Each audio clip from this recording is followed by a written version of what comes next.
So what are the, in your opinion, what are the, you talk about intangibles, what are the top 3 intangibles you think a successful leader should have? Oh. The biggest one is to shut up and listen. Really listen to people. The people who do the actual work in your company usually know more than you do.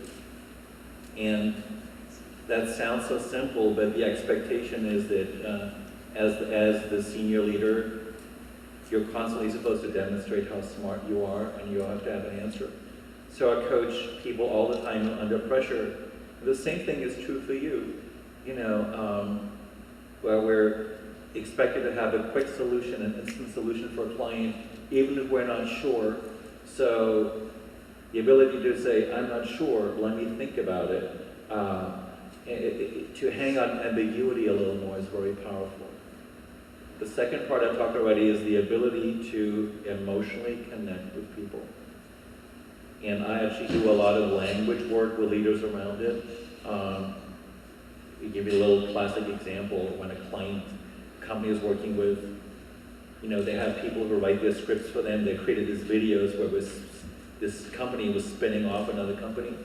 And both CEOs had to do a 2-minute video where they talked about the spin-off.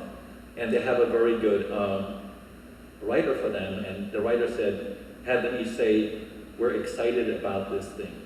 So both CEOs had to say that they were excited, and both of them, nobody believed that they were excited, right? And the writer had it right. I mean, as a CEO, you need to be able to say that you're excited, but darn it, you better feel it. Or you better have a connection with your body where in that moment you can be excited. That sounds so simple, but if you're not excited, if I don't buy it from you, why the heck should I be excited about a major change, right?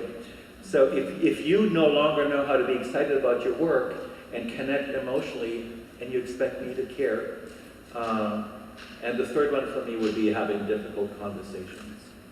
You know, like I want to give you a specific example. I'm rolling out a new program for, again, a big company around leading change.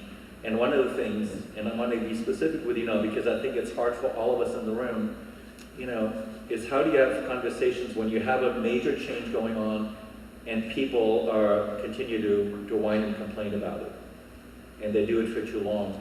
At some point you have to draw the line. And I want to model it for you because this is what I teach people, because none of us ever learned how to do this, right? Like if Tatiana is the person who, you know, is a senior leader and 3 months into a change, she still keeps telling people that she thinks this change was a stupid idea. You know, we might have a little conversation, but somebody says, Tatiana, I know you're frustrated with how slowly things are going. But from now on, I will not engage with this conversation with you anymore. I need you to find a way of coming on board with the change that we're doing. In conversations with me, complaining is no longer okay. And telling other people consistently that this is not working is not okay either. And I need you to figure out how to be okay with this change. You know, and you know, you can think of your personal relationships, you know, where you're with a partner who's pissed you off, and you don't want to hear the crap anymore. We don't know how to say this stuff. And it's really hard because nobody taught us. But as a leader, we need to be able to do these things. I notice when I use this language, I'm kicking up emotions for Tatiana. Yeah, why did you pick me? Just because you're sitting here, and I can kick up discomfort for myself. You know, so again, I'm connecting it to, this is the language where we're plugging into an emotional minefield potentially, which we need to manage as leaders. And it begins with managing it for ourselves. So it's going to take one more question, and then we might have time for a little book signing. People are interested. Yes? Hi, I'm Cecile. Hello?